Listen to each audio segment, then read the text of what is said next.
예수님께서 이제 지난주에 말씀드린 것처럼 제자들을 부르셨어요. 그래서 베드로, 안드레, 야고보, 요한 이렇게 쭉 제자들을 부르시고 오늘 말씀해 보니까 제자들과 함께 가버나움으로 가셨습니다. 이 가버나움은 갈릴리 바다 그 북쪽에 위치하고 있는 그 갈릴리 바다를 끼고 있는 해안 마을인데 예수님의 초기 사역의 중심지였습니다. 근데 이 가버나움 사람들은 이미 예수님을 잘 알고 있고 그리고 제자들 중에 몇 사람도 이미 잘 알고 있었습니다. 왜냐하면 여러분, 예수님께서 탄생하신 이후에 헤롯을 피해서 애굽에 가신 걸 알고 계시죠? 애굽에 계시던 예수님께서 돌아오신 다음에 어린 시절 성장하신 곳이 어디인지 기억하십니까? 거기가 바로 나사렛입니다. 그래서 예수님을 나사렛 예수다 이렇게 부르죠. 그런데 예수님께서 메시아 사역을 시작하실 그 즈음에 나사렛에서 이사를 하셨어요. 근데 이사를 가신 곳이 어디냐 하면 바로 이 가버나움입니다. 그러니까 예수님도 가버나움 주민이셨다고 할 수가 있죠. 뿐만 아니라 지난 주일에 말씀드린 것처럼 이 베드로의 처갓집도 가버나움에 있고 또 예수님의 제자 중에 마태라는 분이 계시는데 마태는 가버나움 세관에서 일하던 세리 출신 아닙니까? 가버나움 주민들은 이미 예수님과 그 일행들에 대해서 어느 정도는 알고 있었다고 말할 수 있습니다. 자, 그러면 이제 예수님을 따라 가버나움 길거리 한복판으로 그 제자들이 쭉 따라서 들어올 때 주민들이 어떤 반응을 보였을지 상상을 해보시기 바랍니다.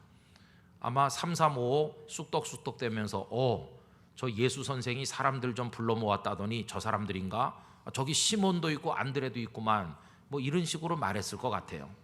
또 어떤 사람들은 난 도무지 이해를 못하겠어. 저 예수 선생이 우리 마을에 와서 살긴 살지만 도대체 다 내려놓고 따라갈 만큼 대단한 분인지 난 아직 이해를 못하겠어. 이런 사람도 있을 것이고, 어떤 사람은 시몬에게 와서 툭 치면서 이보게 시몬, 자네가 따르는 예수님이 그렇게 위대한가? 난 모르겠는데 자네가 한번 말해보게. 얼마나 대단하면 자네 그 모든 걸 다 내려놓고 따라갔나? 이렇게 묻는 사람도 있었을 겁니다. 아마 이런 질문을 받으면 시몬은 다음과 같이 대답했겠죠. 자네들 내게 묻지 말고 회당으로 와보게. 오늘 우리 예수님께서 회당에서 가르치신다네. 여러분, 그날은 안식일이었고 사람들이 다 가버나움 회당에 모여들었습니다. 그날 예수님께서 그들에게 말씀을 전하시는데요, 이 가버나움 주민들로서는 예수님이 어떤 분인가를 똑똑히 알 수 있는 좋은 기회가 주어진 셈이라고 할 수 있겠습니다. 본래 우리 예수님께서 사람들 앞에 그 모습을 드러내셨을 때 그 외모나 모든 것으로 볼 때 사람들이 예수님을 업수히 여기거나 멸시했던 것을 알게 되는데, 그런 현상은 이미 구약 성경에서 오래전에 예언된 바입니다. 여러분들께서 잘 아시는 이사야서 53장 2절 3절에 보면 예수님이 멸시당하실 것이 이미 예언되어 있습니다.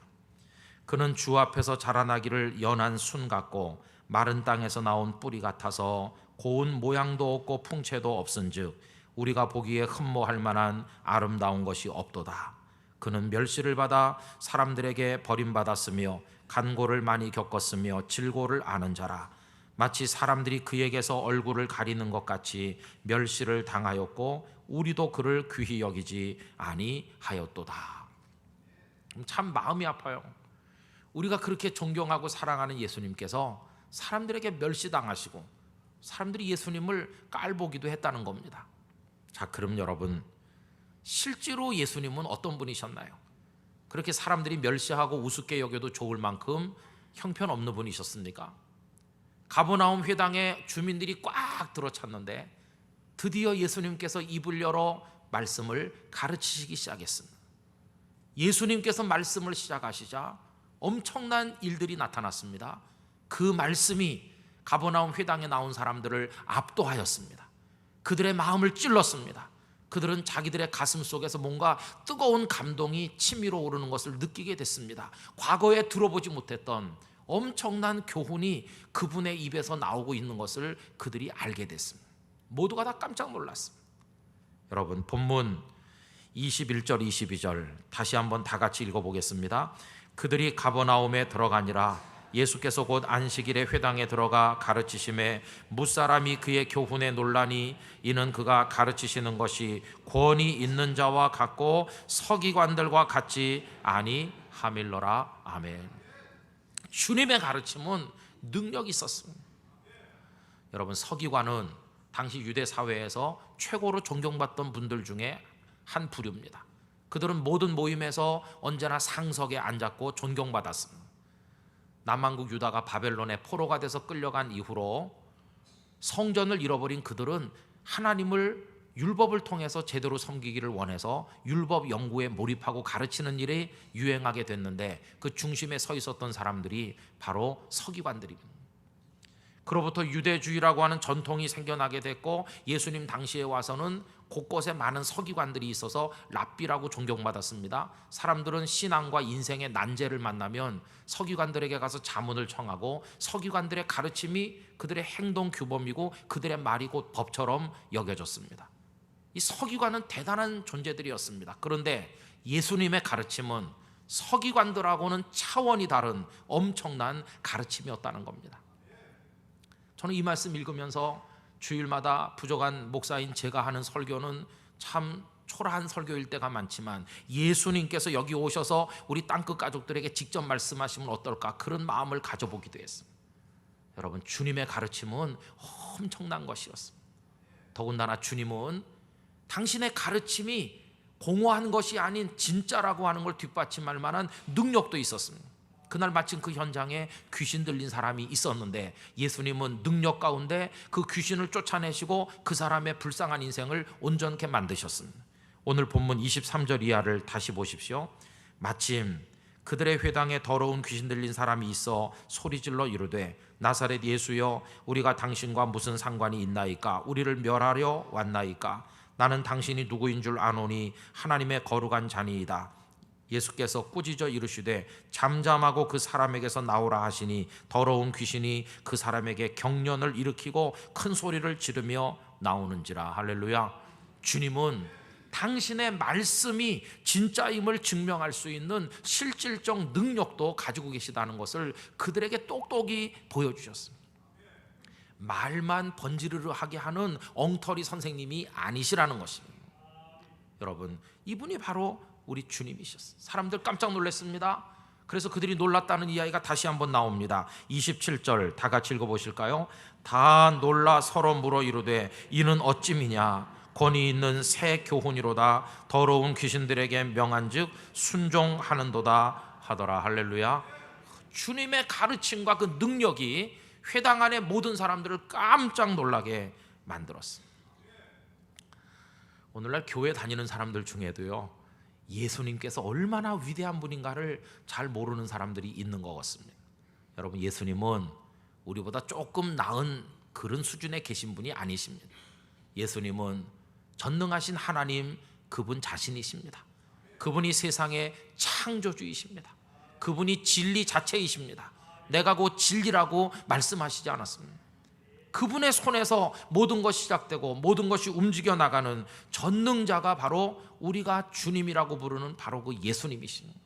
그 예수님이 질그릇같이 연약한 우리 속에 계심에도 불구하고 우린 그걸 깨닫지 못하고 낙심하거나 방황할 때가 얼마나 많습니다.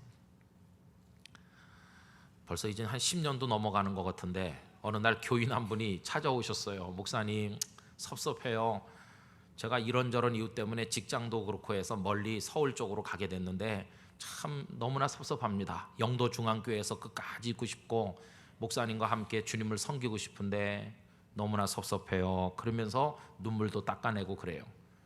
근데 그분이 얼마나 섭섭한지 모르겠지만 틀림없는 한 가지 사실은 제가 더 섭섭하다는 겁니다. 그래서 하나님 막 원망했어요. 하나님, 우리 교회는 말이지 일할 사람 필요한데 왜 또 빼가시는 겁니까? 옆에 교인 안 빼가시고 왜 우리 교회 교인 빼갑니까? 섭섭하더라고요. 낙심도 돼요. 낙심. 그분이 얼마나 기도도 많이 하고 우리 교회 위해서 일할까? 왜 그분을 하나님께서 멀리 데려가실까? 인간적으로 낙심됐어요. 그리고 이제 성경을 읽게 됐습니다. 그 다음날 새벽기도 인도를 위해서 말씀 준비하려고 그날 역대하 16장을 쭉 읽는데 여러분, 16장 16절 말씀에 눈길이 미치는 순간 그 말씀이 제 가슴을 팍 찌르면서 들어왔습니다. 화면에 나오는 말씀 다 같이 한번 읽어보실까요? 아사가 왕이 된 지 39년에 그의 발이 병들어 매우 위독했으나 병이 있을 때에 그가 여호와께 구하지 아니하고 의원들에게 구하였더라. 남한국 유다의 왕 아사가 발에 병이 들었어요. 근데 이 가벼운 병이 아니고 위중한 병이었어요. 그런데 그때 의원만 의지하고 의사를 의지하긴 했는데 여호와 하나님을 의지하지 않았다는 것이, 이 말씀이 제 눈에 확 들어오는 순간 성령께서 저를 엄청나게 책망했습니다. 아사의 죄가 뭐냐? 의원 찾아갈 줄 알지만 나를 의지하지 않은 게 아사의 죄가 아니냐? 너 똑같아. 지금 영도 중앙교회로 오늘까지 세우고 부족한 너를 목사로 세워준 게 바로 난데 너는 왜 나를 의지하지 않고 사람을 의지하느냐? 정신 차려라. 하나님께서 저를 꾸짖으셨어요. 제가 깨닫게 됐습니다. 그런데 그 하나님의 말씀을 제 마음의 귀로 듣는 그 순간 참 이상하죠? 그렇게 섭섭하고 그랬었는데요, 섭섭한 마음이 싹 없어지고 마음에 평화가 왔어요. 그래, 이 교회를 세우신 분, 오늘까지 인도하신 분, 영도 중앙교회가 영도에 있게 하신 분, 그리고 나 같은 사람 목사 되게 하시고 설교하게 하시고 섬기게 하신 분이 하나님이시고, 하나님은 이사도 안 가고 하나님은 출타도 안 하시고 하나님은 언제나 같이 계신데 내가 왜 이렇게 겁먹고 낙심했을까? 저를 책망하면서 마음의 평화가 왔어요. 그 다음부터 결심했습니다. 저를 믿지 않기로, 사람 아무도 믿지 않기로, 오직 하나님만 의지하기로 결심했습니다. 하나님께서 여러분을 세우고 저를 세우고 우리 교회를 세워 인도에 가시는 줄 믿습니다. 그분은 시시한 분이 아니고 전능하신 분 아니십니까? 그런데 왜 우리가 낭망하는지, 그분을 따라다니면서도 왜 예수님이 얼마나 위대한 분인지를 우리가 잘 모르고 있는지.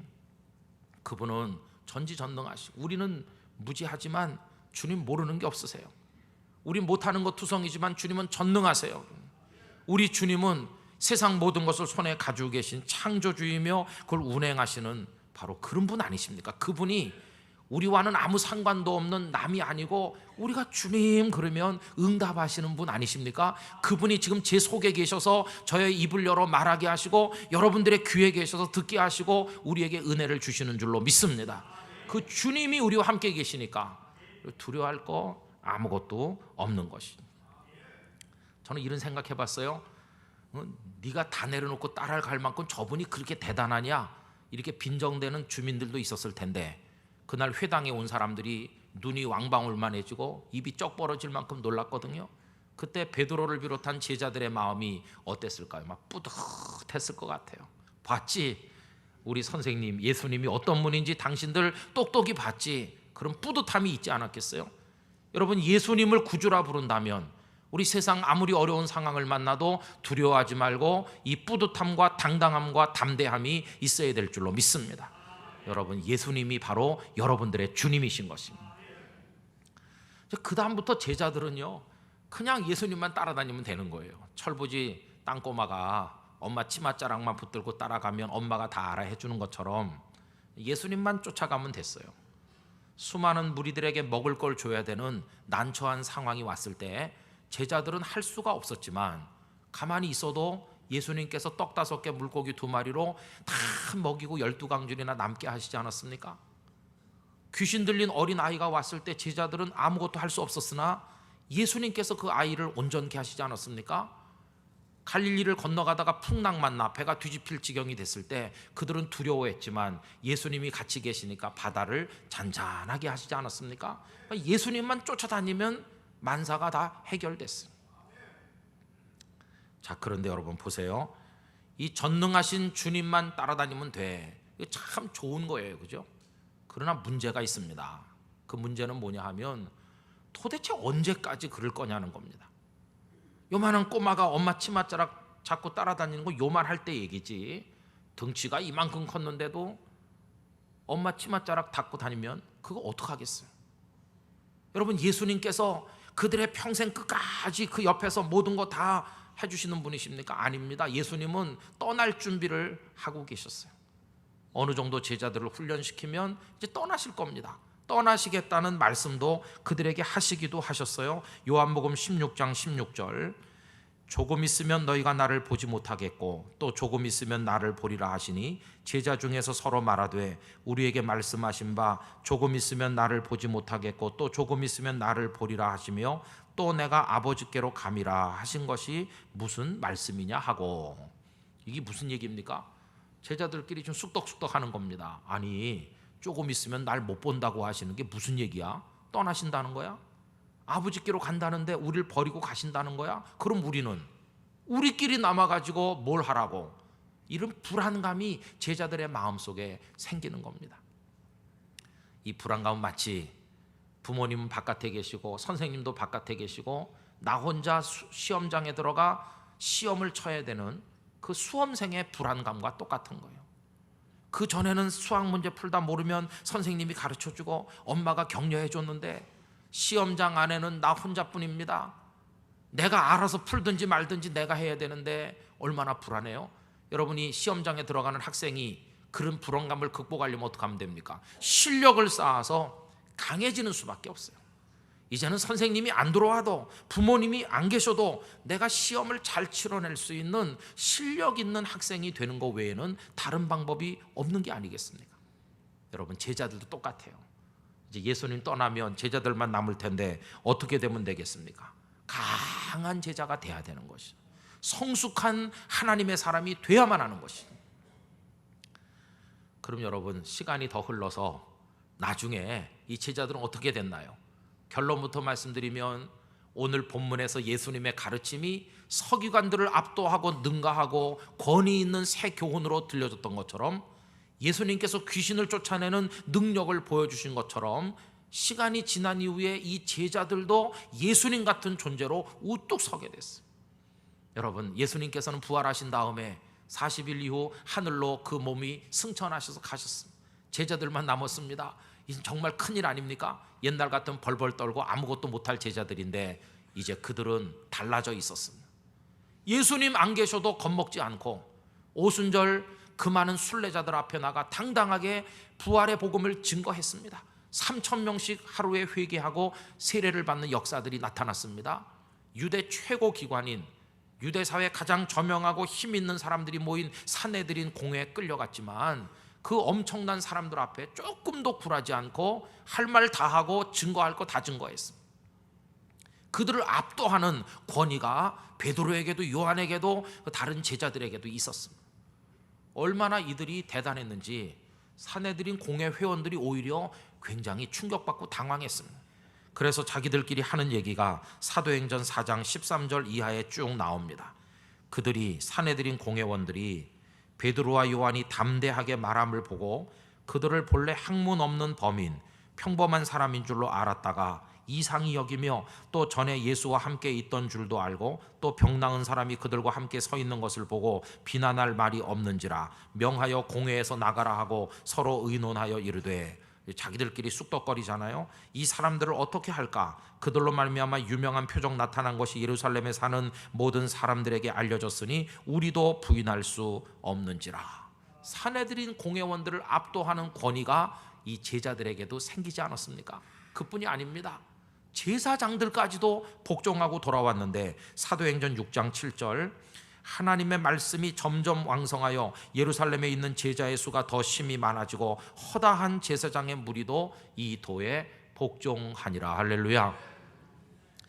그래서 여러분, 엄청난 제자들로 바뀐 것을 볼 수 있어요.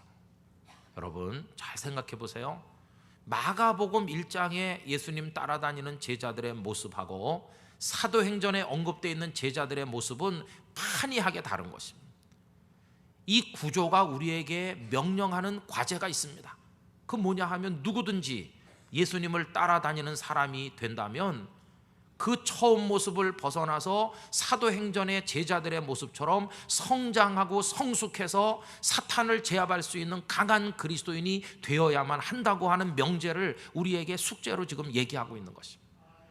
오늘 3부 예배 나오신 땅끝 가족 여러분들이 이 제자들처럼 되실 수 있기를 기원합니다. 이 제자들은 우리들의 모델인 것입니다. 세상의 어떤 이데올로기든 어떤 위협이든 그 어떤 것을 능가할 수 있는 진리를 우리 가슴 속에 가지지 않으면 안 될 것입니다. 더 이상 사탄에게 쫓겨다니고 조롱당하는 것이 아니라 사탄의 권세를 이길 수 있는 영적 능력을 가진 하나님의 사람들이 되어야만 한다는 것입니다. 이렇게 성숙해가고 성장해가는 과제가 우리에게 주어졌으므로 주여 우리도 그런 그리스도인이 되게 하여 주시옵소서. 이런 열망을 가지고 하나님 앞에 나가야만 한다는 것입니다. 여러분, 저 목사인데 저도 시시한 목사가 아니라 정말 강하고 능력 있는 목사가 되고 싶습니다. 저는 우리 교인들도 그렇게 되시기를 기원합니다. 어떻게 그렇게 될 수 있을까요? 여러 가지 얘기를 할 수 있지만 제자들의 경우를 보면 몇 가지 우리가 얘기할 수 있는 게 있어요. 첫째는요, 끊임없이 주님을 따라다니면서 배우고 훈련 받았다는 겁니다. 이 제자들은 주님께서 승천하시는 그때까지 십자가에 달리시는 그 무렵 조금 빼고는 계속 함께 먹고 함께 자고 말씀하는 거 듣고 눈으로 행하시는 걸 보면서 예수님에게서 모든 걸 배웠습니다. 하루가 가고 또 하루가 가는 동안에 예수님을 따라다니는 시간이 누적되는 과정 속에 그들의 영혼 속에 조금씩 아름다운 것들이 채워져 나가게 됐다는 것입니다. 여러분, 영적인 성장과 성숙이라고 하는 것은 은혜 한 번 받았다고 설교 한 번 들었다고 갑자기 완성되는 게 결코 아닙니다. 마치 많은 점들이 이어져 선을 이루고 1초가 달라붙어 하루가 되고 우리 평생이 되는 것처럼 작은 영적인 몸부림 하나하나가 다 연결돼서 결국 우리를 성숙한 그리스도인으로 만들어 준다는 겁니다. 원수 사랑재단을 창설해서 열심히 일하고 계신 미국의 유니온 교회 이정근 목사님께서 이런 말씀을 했습니다. 교회를 개척할 때 개척해갖고 언제 자립하지? 언제 사람들이 모일까? 언제 우리도 예배당을 가져볼까? 언제 주차장도 있고 언제 편리한 공간에서 예배드릴까? 언제 우리도 선교사 보내볼까? 어렵겠어. 그렇게 생각하셨대요. 그런데 여러분, 개척을 해가지고 얼마 후에 교회가 자립됐습니다. 예배당도 지었습니다. 주차장도 확장했습니다. 선교사도 여러 사람 보냈습니다. 지역사회를 위한 복지 프로그램도 많이 할 수 있었습니다. 어려울 것처럼 생각됐던 그런 일들은 너무너무 쉽게 빠르게 금방 됐다는 거예요. 어렵지 않았다는 거예요. 그러면 정말 어려웠던 건 뭐냐? 정말 어려운 것은요, 목사님 자신을 포함해서 그 교회 교인들이 예수님을 닮은 그리스도인으로서 이 세상에서 주님의 사람답게 실질적으로 살아가게 만드는 일은 정말 어려웠던 일이라는 것이. 여러분, 예배당 건물 짓는 거 돈만 모으면 금방 짓을 수 있습니다. 선교사 자원하는 사람 보내드리면 되는 겁니다. 어려워 보이는 일은 의외로 쉬운 것이고 저와 여러분 한 사람 한 사람이 그리스도의 장성한 분량이 충만한 데까지 이르러서 어디 내놔도 아름다운 성도다운 성도, 주님의 사람답게 살아갈 수 있게 되기까지, 그게 정말 사실은 어려운 일이라는 것이. 여러분, 성장하고 성숙한 그리스도인 되는 게 결코 쉬운 일은 아니지 않습니까? 자, 그러면 오늘 이 한 번의 예배, 오늘 3부 예배가 무슨 의미가 있을까요? 어떤 분들이 이렇게 생각할지 모릅니다. 평생 숱하게 많은 예배를 드리는데 오늘 뭐 한 번쯤 빠진들 무슨 문제가 있으려고 이렇게 생각하실 겁니다. 그러나 여러분, 한 번의 영적인 몸짓과 몸부림이 우리를 성숙시켜 가는 작은 진전이라도 가져오는 것이라면 오늘 이 예배를 드리기 이전의 내 모습과 드린 이후의 모습은 그 변화가 너무 미미해서 발견이 안 되고 깨닫지 못할는지 모르지만 틀림없이 우린 달라져 있을 줄 믿습니다. 한 번 더 예배 드린 만큼 믿음이 성숙할 것이고 한 번 더 몸부림쳐 기도한 만큼 우린 영적으로 달라져 있을 줄로 믿습니다. 이게 쭉 이어져 나가면서 어느새 내가 예수님을 닮은 인격을 가진 하나님의 사람으로 변화되어 나간다는 겁니다. 그래서 매 순간 주님을 묵상하고 주님과의 교제 순간순간 힘써 나가시게 되기를 기원합니다. 세상에서 가장 강력한 힘, 기도라고 번역된 이 책을 쓰신 프랭크 로바크 목사님은 주님과 순간순간 깊은 교제를 나눌 때 얻는 기쁨을 다음과 같이 얘기했습니다. 1930년 1월 26일, 매 순간 하나님을 느끼고 있다. 지금 타자기를 두드리는 이 손가락도 하나님께서 인도하신다. 내가 걷는 걸음에서도 하나님을 느끼기를 소원한다. 1930년 4월 18일 하나님과의 교제의 참 맛을 알게 되자 그분께 합당치 않은 모든 일들이 역겹게 느껴졌다. 오늘 오후 하나님의 임재에 강하게 붙들리면서 말할 수 없는 기쁨을 맛보았다. 전에는 몰랐던 것이다. 하나님이 어찌나 가까우신지, 그분을 사랑하는 마음이 어찌나 놀랍게 가슴속에 차오르는지, 마치 낯선 지복의 만족감 속에 나 자신이 녹아내리는 기분이었다. 이런 경험은 이제는 한 주간에도 여러 번씩 찾아온다. 이것을 경험하고 나자 모든 더러운 것들이 그렇게 싫을 수가 없었다. 나를 하나님으로부터 멀어지게 하는 그 힘을 알기 때문이다.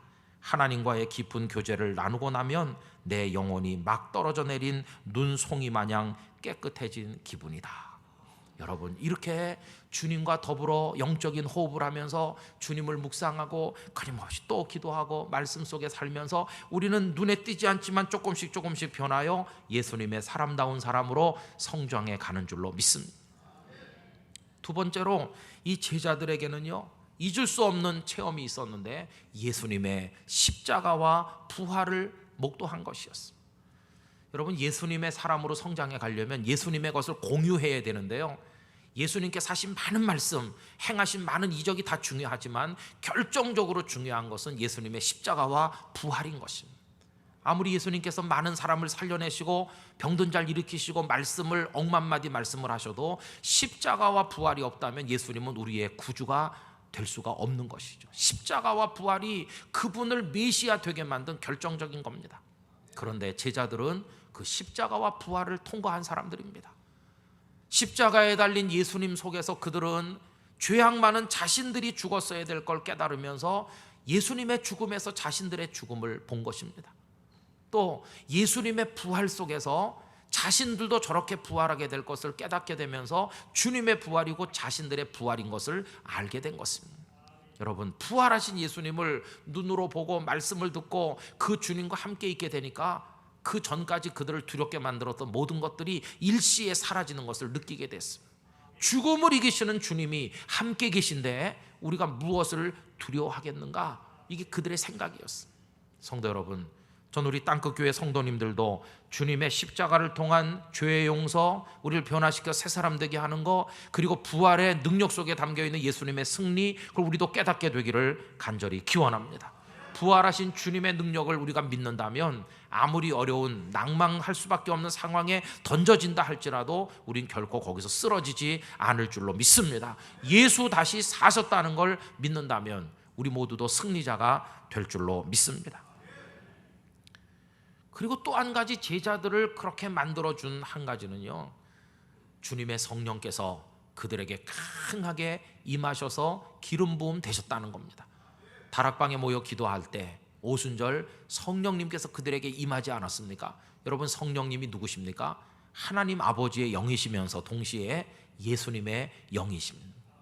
예수님께서 그 몸으로 하늘로 승천해 가셔서 지금 제자들만 남아 있었지만 주님의 영이신 성령께서 그들 속에 임하자 이제는 주님이 같이 계신 것과 똑같아졌어요.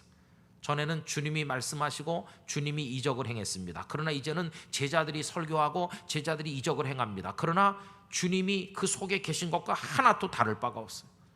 예수님은 이미 그 제자들을 도우실 성령님, 위로하시고 도우실 보혜사를 보내주겠다고 오래전부터 제자들에게 가르치신 바가 있어요. 요한복음 14장 16절 이하를 보면 이렇습니다. 내가 아버지께 구하겠으니 그가 또 다른 보혜사를 너희에게 주사 영원토록 너희와 함께 있게 하리니 그는 진리의 영이라. 세상은 능히 그를 받지 못하나니 이는 그를 보지도 못하고 알지도 못함이라. 그러나 너희는 그를 아나니 그는 너희와 함께 거하심이요 또 너희 속에 계시겠음이라. 할렐루야. 성령께서 그들 속에 오시겠다고 약속하시고 그렇게 되신 것입니다. 성령님이 오시자 그들은 달라졌습니다. 그들에게 담력을 주셔서 많은 사람들 앞에서도 거침없이 복음을 전도할 수 있었습니다. 성령님이 오시자 그들에게 능력이 주어져서 병든 사람들을 일으키는 이적을 행함으로 마치 예수님이 하셨던 것처럼 그들도 할 수 있게 됐습니다. 성령님이 오시자 그들 속에 위대한 생각들을 불어넣어 주셨습니다. 여러분, 사람이 위대해진다는 것은요, 이 몸집이 갑자기 커지거나 그 사람의 자체가 변화되는 게 아니라 그 사람 속에 있는 생각이 위대해지면 그 사람이 위대해지는 겁니다. 제자들 속에 새로운 생각, 위대한 생각이 뭐였습니까? 땅끝까지 이르러 내 증인이 되리라. 이 말씀을 들었을 때 처음엔 이해도 못했고 겁이 났겠지만 어느새 성령에 충만하게 되자 이제는 땅끝까지 가야 되겠다고 하는 다짐도 생겼고 각오도 생겼고 땅끝에까지 갈 수 있다고 하는 확신도 생기면서 그들은 용기 백배한 하나님의 사람이 되었다고 하는 것입니다. 이제 그들은 예수님을 갈릴리 바닷가에서 처음 만나 따라간 그 이후로부터 시작해서 마가복음 1장에서 시작해서 여기 사도행전에 오면서 이제는 조금씩 채워지고 변화되고 성숙하고 성령 안에서 급격하게 또 달라져서 완전히 다른 사람으로 바뀌게 됐습니다. 이름은 여전히 시몬이고 여전히 안드레고 여전히 야고보였으나 그 속사람은 딴 사람으로 바뀌어 있었습니다. 그들은 성숙했고 그들이 가는 곳마다 복음은 전파됐고 주님의 사람들이 일어나서 하나님의 교회가 왕성해진 것을 볼 수 있습니다. 여러분, 우리도 그렇게 성숙해 가야 됩니다. 우리도 사탄을 이겨야 됩니다. 우리도 복음의 증인이 돼야 됩니다. 여러분, 삶의 환경에 쫓겨다니셔는 안 되고 그것들을 극복하는, 세상을 이기는 그리스도인이 되시기를 진심으로 기원합니다. 이젠 귀가 얇아서 사탄이 속삭이면 이단이나 사이비가 와서 말하면 홀딱 넘어가는 그런 연약한 모습에서 벗어나야 됩니다. 더 이상 사탄의 조롱거리가 되지 말고 십자가 정병으로 강하게 설 수 있는 우리 모두가 되기를 간절히 기원합니다. 여러분, 이거 소원하셔야 됩니다. 하나님, 저를 성장시켜 주세요. 제가 성숙한 그리스도인이 되게 하여 주시옵소서. 그래서 이 예배를 사모하시기 바랍니다. 오늘 이 예배를 통해 내가 변화되기를 원하나이다. 그런 마음으로 예배 시간마다, 기도하는 시간마다 나오시기를 바랍니다. 하나님의 능력의 말씀을 여러분들의 영혼에 채우시기를 바랍니다. 그리고 간절한 소원을 가지고 엎드려 하나님 앞에 기도하시기 바랍니다. 이제 한 주간 후에 집회가 열리는데 한 주간 우리가 릴레이 기도를 하는 이유도 여기 있습니다. 주님, 우리들의 믿음의 키가 좀 자라고 성숙하게 하여 주시옵소서. 옛날에 우리 요만했을 때요, 엄마가 부르죠. 이리 와봐, 여기 서봐. 그래가지고 이렇게 집 방 안에 벽에 떡 서면 우리 아들 키 얼마 컸나 이렇게 해가지고 연필로 표시해 놓습니다. 그리고 이제 몇 달 후에 또 오라고 부릅니다. 또 서봐. 그리고 또 이렇게 쭉 서면 조금 더 컸어요. 여러분, 그래서 키 크고 계십니까? 요새 쫄아들고 계십니까? 어느 정도 크다가 그 다음부터 이제 자꾸 내려앉아가지고 점점 작아진다고 그러죠. 여러분, 몸의 키는 줄어들어도 우리 믿음의 키는 계속 자라기 원합니다. 그래서 형이 먼저 서서 형 키는 요만큼, 내 키는 요만큼 서로 비교해 가면서 성장하는 것처럼 우리 땅끝 가족들이 누구의 믿음의 키가 더 먼저 크는지 선의의 경쟁을 하고 축복하고 격려하면서 다 예수님의 장성한 분량에까지 이르게 되기를 원하는 것입니다.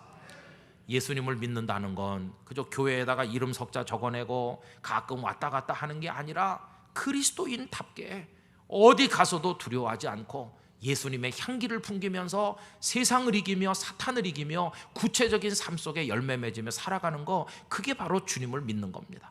여러분, 한 분 한 분이 그렇게 되시기를, 그래서 성숙한 예수님의 제자 되시기를 주님의 이름으로 축원합니다.